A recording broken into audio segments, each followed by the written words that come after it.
अपने निकम्मेपन से दिल्ली की सत्ताधारी आम आदमी पार्टी ने जो जहर दिल्ली की हवा में घोल दिया है, उससे लोगों को खांसी, गले में दर्द और सांस लेने में तकलीफ जैसी तमाम दिक्कतें तो हो ही रही हैं, लेकिन अब इस जहरीली हवा का खासा असर लोगों की आंखों पर भी पड़ने लगा है। ये हवा लोगों की आंखों पर इतना गहरा असर डाल रही है कि अब लोगों में मोतियाबिंद से लेकर अंधापन तक के हालात पैदा हो सकते हैं। डॉक्टरों का ये भी कहना है कि पिछले कुछ साल में प्रदूषण की वजह से नेत्र रोग ओपीडी में मरीजों की संख्या लगातार बढ़ रही है। प्रदूषण रोकने के लिए क्या कर रही है आप?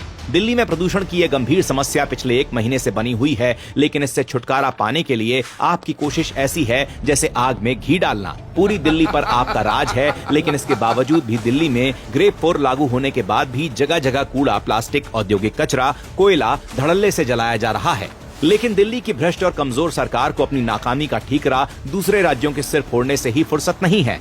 पंजाब में इस सीजन के सबसे ज्यादा पराली जलाने के मामले सामने आए हैं, लेकिन लोगों की जान की दुश्मन बनी बैठी आप पंजाब में पराली को लेकर कोई कार्यवाही नहीं कर रही है।